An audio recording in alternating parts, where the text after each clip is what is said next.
Happy Wednesday. Today we're going to continue talking about The Tempest, and we're going to specifically focus on Act 3, Scene 3. So if you haven't done so already, start by reading the modern translation of The Tempest. Act 3, Scene 3 starts on page 135, and then read Shakespeare's original, which starts on page 134. So let's give you a brief introduction and summary of Act 3, Scene 3. Alonso, Gonzalo, Antonio, and Sebastian are exhausted because they've been wandering the island in search of Ferdinand.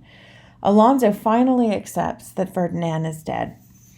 Antonio and Sebastian secretly hope that Alonso's sadness and tiredness will give them the chance to murder him that evening, and thereby taking his throne. Suddenly, strange music fills the air. Spirits enter and assemble a lavish banquet and signal for the courtiers to partake. Prospero has also entered, but because of his magic, he's invisible. Gonzalo convinces them they will be safe by observing that explorers are always uncovering amazing things, and that this banquet is just one of those amazing things. Ariel appears in the form of a harpy, and a harpy is actually kind of terrifying. It's a woman from the breast up that has talons like eagles that could rip you apart, and wings.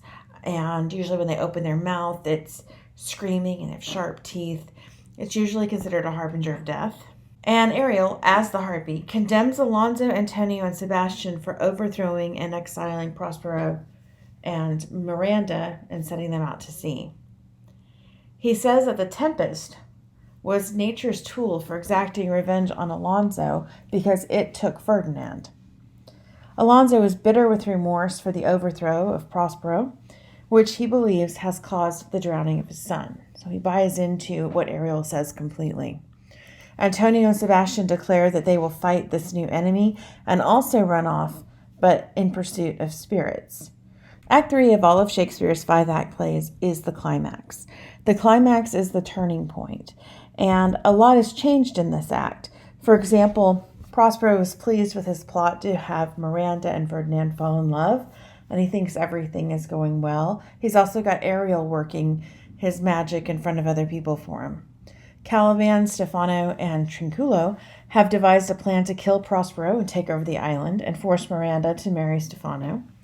Alonso feels deep guilt for putting Prospero and Miranda out to sea, and Antonio and Gonzalo are ready to kill Alonso to take his place and his power.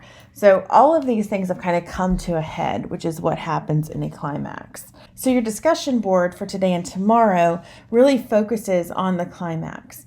So Act 3 is the climax of The Tempest. The climax is the changing point in the story, and it centers around the conflict. If you haven't done so already, watch the other video I've uploaded into Google Classroom called Conflict in Literature.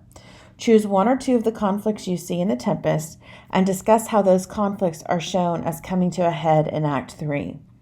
Remember that conflict can be internal or external, and the main types of conflict, which are discussed in detail in the other video, are person versus self, person versus person, person versus society, person versus nature, person versus fate, person versus machine, and person versus the unknown. So the last three on that list are kind of new to us. We haven't discussed them, but those are ones that are kind of coming up in literature as a new type of conflict that can't completely be incorporated into the other ones. So please take a moment to watch that other video, read Scene 3 of Act 3, and get started on that discussion. And as a last reminder, the discussion board rules. Remember that your initial post needs to be 5 to 7 sentences, and it must include in-text evidence with an in-text citation. Remember, the in-text citation for Shakespeare is act.scene.line. And you must respond to at least 2 classmates' posts with at least 3 to 4 quality sentences. Sentences that actually take the conversation to the next level. You can respond to more classmates, but I'm looking for quality, not quantity. And remember, lastly, Shakespeare writes poetry, so you have to format your quotes like poetry. So make sure that you're using the space / space to show the change in line and then the citation. Let me know if y'all have any questions. Bye.